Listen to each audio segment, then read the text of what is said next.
Good morning to all.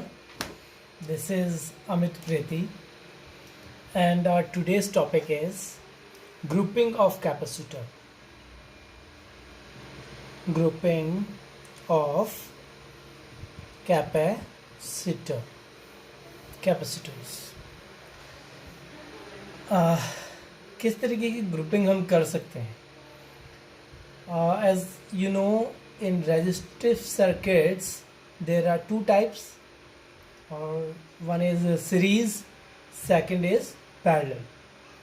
और तीसरा हम मिक्स वाला भी कह सकते हैं, जहाँ पर सीरीज और पैरेलल का मिक्स भी रहता है. तो सिमिलरली हम यहाँ भी सीरीज पैरेलल को देखेंगे कि हमारे पास दो कैपेसिटर हैं. अब ये इसका साइन रहेगा कैपेसिटर का. एक कैपेसिटर ये है, दूसरा कैपेसिटर ये है. इन दोनों कैपेसिटर को एंड टू एंड जोड़ लें तो क्या होगा? सीरीज. मान लीजिए 3 कैपेसिटर हैं तो एंड टू एंड ऐसे जोड़ सकते हैं. तो यहाँ से हम एक कॉमन इसको अर्थ कर दें, राइट, और यहाँ से इसका प्लस जोड़ लें, right, positive terminal of the battery. तो क्या होगा? ये प्लस चार्ज यहाँ पर ट्रांसफ़र हो जाएगा और ये प्लस से ये वाला पोर्शन भी प्लस ही हो जाएगा. कंडक्शन है ना, क्योंकि प्लेट सेम है. ये वाला हिस्सा प्लस तो ये भी हिस्सा प्लस. पर ये कंडक्शन से यहाँ कोई चार्ज नहीं आएगा, यहाँ इंडक्शन से चार्ज आएगा, क्योंकि ये प्लेट है और प्लेट ये पॉजिटिव चार्ज में इलेक्ट्रॉन इस तरफ खिंच जाएंगे तो इस वाले का ये वाला पोर्शन नेगेटिव हो जाएगा और इस प्लेट का ये वाला पोर्शन पॉजिटिव हो जाएगा, क्योंकि नेगेटिव की डेफिशिएंसी. ये पॉजिटिव कहाँ चला जाएगा? कंडक्शन से यहाँ पर, राइट. मान लीजिए क्यू चार्ज था इस पे, तो ये क्यू चार्ज पूरा यहाँ ट्रांसफ़र हो गया और यहाँ पर माइनस क्यू, यहाँ पर प्लस क्यू जो आया वो यहाँ चला गया और प्लस क्यू की वजह से ये वाला प्लेट भी प्लस ही है, इसका दूसरा हिस्सा कंडक्शन. यहाँ पर माइनस आ जाएगा और इसका ये वाला हिस्सा फिर से प्लस, और अगेन ये प्लस ट्रांसफ़र हो जाएगा, राइट. अगेन ये प्लस यहाँ से ट्रांसफ़र कहाँ हो जाएगा? इस वाली प्लेट पे. गेटिंग? ओके. ये प्लस ट्रांसफ़र हो गया तो यहाँ कंडक्शन से प्लस ही आया, राइट. फिर से यहाँ का प्लस यहाँ पर माइनस को इंड्यूस करेगा और यहाँ पर फिर से प्लस बनेगा और ये प्लस चार्ज कहाँ चला जाएगा? एट लास्ट अर्थ हो जाएगा. तो ये इसका प्रिंसिपल है किसी भी सीरीज कॉम्बिनेशन में चार्जिंग का. सीरीज कॉम्बिनेशन में चार्ज करके plus Q minus Q, plus Q minus Q, plus Q minus Q. तो आप देख रहे हैं सीरीज में सब में चार्ज इक्वल ही जाता है.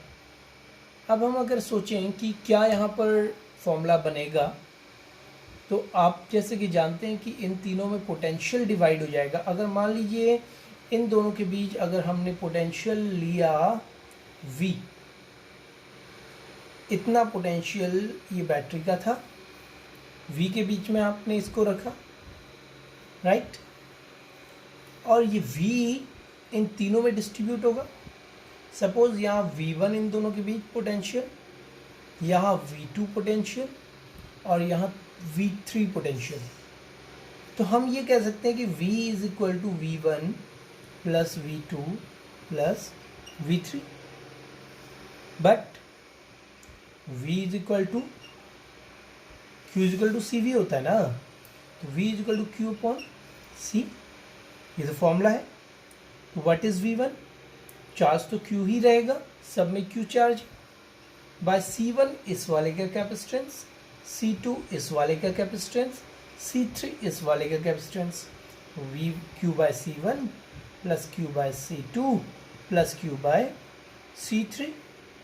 V is equal to, what is V? ये V इसका जो है इक्विवेलेंट पोटेंशियल कह सकते हैं यहाँ से यहाँ पे। तो कैसे निकालेंगे हम इसको? निकालने के लिए इन तीनों कैपेसिटर को रिप्लेस कर देंगे। इक्विवेलेंट किसे कहते हैं? जब हम जितने भी कैपेसिटर हों उन सबको, अपने रेजिस्टेंस में पढ़ा था इक्विवेलेंट रेजिस्टेंस, सारे रेजिस्टेंस को एक सिंगल रेजिस्टर से रिमूव कर दें। कंडीशन क्या रहनी चाहिए? कि करंट चेंज नहीं होनी चाहिए, राइट। यहाँ कंडीशन है कि चार्ज चेंज नहीं होना चाहिए, चार्ज क्यों ही रहेगा, राइट। और इसको अगर हम सी सीरीज मान लें, जिसने इन तीनों कैपेसिटर को रिमूव किया या रिप्लेस किया कह सकते हैं, तो यहाँ पर V की वैल्यू क्या हो जाएगी? Q by C series is equal to Q common अगर ले लें 1/C1 plus 1/C2 plus 1/C3, right. Q से Q कैंसिल हो जाएगा और क्या हमारे पास बचा? हमारे पास बचा 1/C series, 1/C series is equal to 1/C1 plus 1/C2 plus 1/C3। ये सीरीज कॉम्बिनेशन के लिए फॉर्मूला। तो सीरीज कॉम्बिनेशन में the net capacitance, reciprocal of the net capacitance या reciprocal of the equivalent capacitance is equal to sum of reciprocal of the individual capacitance, ठीक है। तो यहाँ तो हम सीरीज की बात की। अब हम आ जाते हैं पैरेलल की बात कर लेते हैं। पैरेलल आप सभी को पता है कैसे हम अरेंज करते हैं। पैरेलल अरेंज करने के लिए पोटेंशियल सभी में बराबर रहना चाहिए, मतलब दो सेम पोटेंशियल के बीच वो रहने चाहिए। मान लीजिए ये सेम पोटेंशियल है, इन्हीं दोनों पोटेंशियल के बीच तीनों कैपेसिटर को कनेक्ट होना चाहिए, राइट। ये तीनों कैपेसिटर सेम कैपेसिटेंस के बीच कनेक्ट है, सेम पोटेंशियल के बीच। इन दोनों के बीच का जो पोटेंशियल डिफरेंस है ये सेम है ना, तो इस वाले के भी बीच का पोटेंशियल डिफरेंस यही हो जाएगा, इस वाले के बीच का। मीन्स ऐसे कर लें, ठीक है, इसको ऐसे कर लें, इसे ऐसे कर लें, C1 लिख दें, इसे C2 C3, तो तीनों बराबर पोटेंशियल के बीच में आ गए, राइट। ये तीनों के बीच का पोटेंशियल V बराबर हो गया, ओके। अब एक चीज़ देखी जाए तो यहाँ से Q चार्ज अगर ये ट्रांसफ़र करता है तो ये अपने हिसाब से Q1 चार्ज ले लेगा, ये Q2 चार्ज ले लेगा, ये Q3 चार्ज ले लेगा। जिसका कैपेसिटेंस ज़्यादा होगा वो ज़्यादा चार्ज लेगा, जिसका कैपेसिटेंस कम होगा वो कम चार्ज लेगा। तो चार्ज तो आपने Q भेजा, टोटल नेट चार्ज Q भेजा, वो तीन चार्जेस में डिवाइड हो गया। Q is equal to Q1 plus Q2 plus Q3। Resistance के केस में भी करंट डिवाइड हो जाती है ना, करंट क्या है? चार्ज ही तो है, चार्ज का फ्लो, राइट। अब देखिए यहाँ पर Q is equal to Q1, Q is equal to CV formula याद है आपको सभी को। तो Q1 क्या हो जाएगा? C1V, V तो सेम रहेगा ना तीनों के लिए। Q2 is equal to C2V, Q3 is equal to C3V। अब Q क्या है यहाँ पर? Q इन तीनों का इक्विवेलेंट है। इक्विवेलेंट का मीन्स अगर इन तीनों को रिप्लेस कर दें एक कॉमन कैपेसिटर से, चार्ज सेम रहना चाहिए, ठीक है। ऐसे ही करते हैं और इस कैपेसिटर को नाम देते हैं C पैरेलल। ये इन तीनों का इक्विवेलेंट है। तो यहाँ Q कितना हो जाएगा? CV, again formula CPV, potential तो CV के बीच में ही है। या V कॉमन अगर ले लिया जाए, C1 plus C2 plus C3, right. V से V कैंसिल कर लें तो C parallel is equal to C1 plus C2 plus C3। तो आपने देखा कि पैरेलल जब हम लेते हैं उस समय जो फॉर्मूला हमारे पास आता है, तो C पैरेलल का फॉर्मूला होता है C1 plus C2 plus C3। मतलब कि अगर पैरेलल में आप कैपेसिटर जोड़ते हैं तो कैपेसिटेंस बढ़ जाता है, अगर सीरीज में कैपेसिटेंस को जोड़ते हैं कैपेसिटेंस कम हो जाता है, ये भी कह सकते हैं। ठीक है, इसके बाद हम अगर एनर्जी की बात करें, मान लीजिए energy stored in a capacitor. मान लीजिए हम देख रहे हैं कि एनर्जी कितनी स्टोर है कैपेसिटर में, कैपेसिटर में एनर्जी स्टोर देख रहे हैं। ठीक है, मान लीजिए कैपेसिटर है ये, इस पे एनर्जी कितनी स्टोर होगी ये हम देखना चाह रहे हैं। ये बैटरी लगी हुई है, ठीक है, ये इस वी पोटेंशियल दे रही है इसे। ठीक है, मान लीजिए इसका कैपेसिटेंस है सी, और मान लीजिए कि किसी टाइम पे ये क्यू चार्ज इसे देती है, तो फॉर्मूला बनेगा Q is equal to C V, right. अब देखिए बैटरी को कुछ वर्क करना पड़ेगा इसको चार्ज करने के लिए, बैटरी से चार्ज करने के लिए वर्क करेगी। पर एक चीज़ याद रहे कि जितना ये चार्ज होते रहेगा इसका पोटेंशियल बढ़ता रहेगा, और फिर दूसरा चार्ज ले जाने में इसको ज़्यादा वर्क करना पड़ेगा। अगेंस्ट हायर पोटेंशियल आप जब इसको ले जाएंगे चार्ज को, तो इसे ज़्यादा वर्क करना पड़ेगा। तो वैसे वर्क डन डिफरेंट केस में डिफरेंट है, वर्क डन बदलते जा रहा है। मान लीजिए किसी केस में हम एक मानते हैं किसी टाइम टी पे ये इसे, मान लीजिए जब इसका पोटेंशियल v हो चुका है, इन दोनों के बीच का पोटेंशियल v आ चुका है, v जब पोटेंशियल हो चुका है, और चार्ज dq ट्रांसफर करने में बहुत small, negligibly small potential increase कर रहा है, तो हम इसके पोटेंशियल को v ही मान सकते हैं कांस्टेंट। और आपको फॉर्मूला शायद पता होगा पोटेंशियल का, v is equal to W upon Q. अब देखिए v तो लगभग सेम पोटेंशियल पे ही आप चार्ज कितना ले गए, एक डी क्यूब चार्ज को आपने इससे ट्रांसफर किया टाइम t पर, जब इसका पोटेंशियल v हो चुका था, when time is equal to t, जब पोटेंशियल v हो चुका था, तो आपने इसको छोटा सा चार्ज dq भेजने के लिए dw वर्क किया, तो यहां v तो सेम रहेगा, is equal to dw upon dq, that imply dw is equal to v dq, right.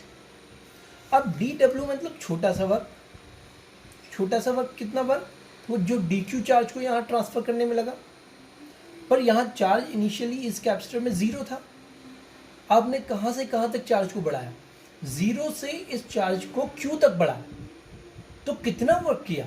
अगर dw v dq है तो आपने w कितना किया, जब आपने 0 से लेकर q चार्ज तक इसे बढ़ाया, तो v dq ऐसा ले लेंगे, राइट, ओके। पर v की वैल्यू तो q equal to C V होती है, तो v तो q बाय सी होता है ना, तो अब v की वैल्यू q बाय सी रख दी है, राइट। तो हमने यहाँ v की वैल्यू रखी q बाय सी, राइट। देखते हैं, तो w हम निकालने जा रहे हैं work done, w is equal to 0 to q by C D Q, 1 by C तो बाहर आ जाएगा, कैपेसिटेंस कांस्टेंट है, और इंटीग्रेशन होगा 0 से q तक q डी क्यू। शायद ये इंटीग्रेशन आपको पता होगा, x डी एक्स का इंटीग्रेशन क्या होता है, एक्स स्क्वायर बाय 2 ना। तो w कितना हो जाएगा मुझे बताइए, q स्क्वायर बाय 2, तो w कितना हो जाएगा 1 बाय 2 q स्क्वायर बाय सी, या q स्क्वायर बाय 2c भी कह सकते हैं, राइट। तो यही वर्क डन एनर्जी स्टोर्ड बन जाएगा, this work done is equal to energy stored. तो एनर्जी कितनी स्टोर्ड है, half q square by C. आप इसको दूसरे फॉर्म में भी लिख सकते हैं, कैसे, q is equal to C V, तो E कितना बन जाएगा बताइए, एक फेमस फॉर्मूला इसका, सी वी का whole square by C, right, Q के बदले सी वी लिख दिया। तो क्या हुआ, एनर्जी बनी half C square V square by C एक सी कट गया, एनर्जी बहुत ही famous formula half C V square. तो एनर्जी कितनी स्टोर होती है, आप क्यू चार्ज तक चार्ज करते हैं किसी कैपेसिटर को क्यू तक, तो एनर्जी कितनी स्टोर होती है, तो हाफ सी वी स्क्वायर, ये एनर्जी उस पर स्टोर हो जाती है। तो हम ये कह सकते हैं कि एनर्जी इस तरीके से स्टोर होती है, और ये स्टोर इलेक्ट्रिक फील्ड के फॉर्म में ही होती है। Energy stored in the form of electric field, right. अब देखते हैं एनर्जी तो हमने देख लिया कि half C V square store होती है, ठीक है, ओके। इससे एक और फॉर्मूला बनता है, एनर्जी पर यूनिट वॉल्यूम कितनी स्टोर होती है। एनर्जी को बल्कि यू मानिए, you, energy store you, right. एक फेमस फॉर्मूला और मैं आपको बता देता हूँ साथ साथ में, हाफ सी, अगर एक पैरेलल प्लेट कैपेसिटर की बात करें तो कितना कैपेसिटेंस होता है, A epsilon not upon D, और E is equal to V upon D, E is equal to D V by D R ना, तो V is equal to E D होता है, right. V is equal to E D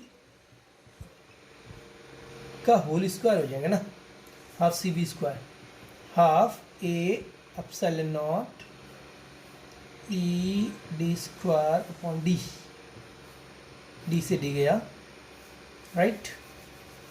तो ये बन गया half, अच्छा इस ई स्क्वायर में epsilon not E square A D, what is A D, ये है इसका एरिया ए और इसकी बीच की डिस्टेंस डी, तो ये वॉल्यूम बन गया ना, ये देखिए ये वॉल्यूम बन गया ना कैपेसिटर का, तो ये वॉल्यूम हो गया। तो आप कह सकते हैं U is equal to half epsilon not E square into V, तो इस वॉल्यूम को नीचे यहाँ ले आइए, तो U अपॉन वी, U क्या है, ये है energy stored per unit volume, half epsilon not E square, बहुत ही फेमस फॉर्मूला, कभी कभी कई बार आया है, आपसे पूछा गया है कि ये प्रूफ करके दिखाइए, half epsilon not E square, right. और कभी कभी आपको कॉमन पोटेंशियल भी पूछा जाता है कि जब दो कैपेसिटर को आपस में जोड़ा जाए, मान लीजिए कैपेसिटर, इसका C1 कैपेसिटेंस, ये कैपेसिटर इसका C2 कैपेसिटेंस, राइट। इसको आपने V1 पोटेंशियल दिया, इसको आपने V2 पोटेंशियल दिया, अब आपने इसे चार्ज दे दिया, चार्ज कर लिया, राइट। अब कुछ चार्ज में Q1 स्टोर हो गया, कुछ चार्ज में Q2 स्टोर हो गया। मान लीजिए आप इस दो कैपेसिटर को जोड़ लेते हैं, जोड़ देते हैं ऐसे, तो क्या ये सीरीज में है या पैरेलल में, तो इसका आंसर है कि ये पैरेलल में होते हैं। आपको जरूर सीरीज जैसा लग रहा है, ये नहीं, इसमें चार्ज Q1 था, इसमें चार्ज Q2, अब नेट चार्ज Q हो चुका है Q1 plus Q2, this is the net charge here, दोनों चार्ज ऐड हो चुके हैं, राइट। तो इस तरीके से इसमें टोटल चार्ज हो चुका है Q1 प्लस Q2।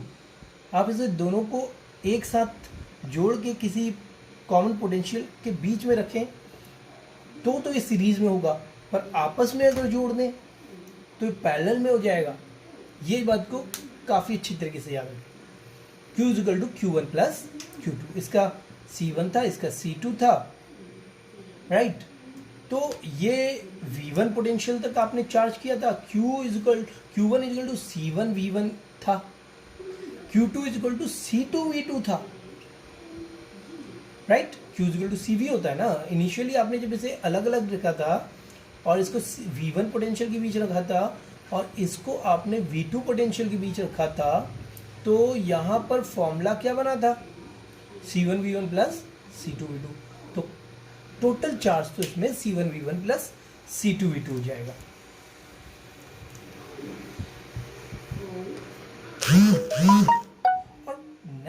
कैपेसिटेंस बताइए नेट।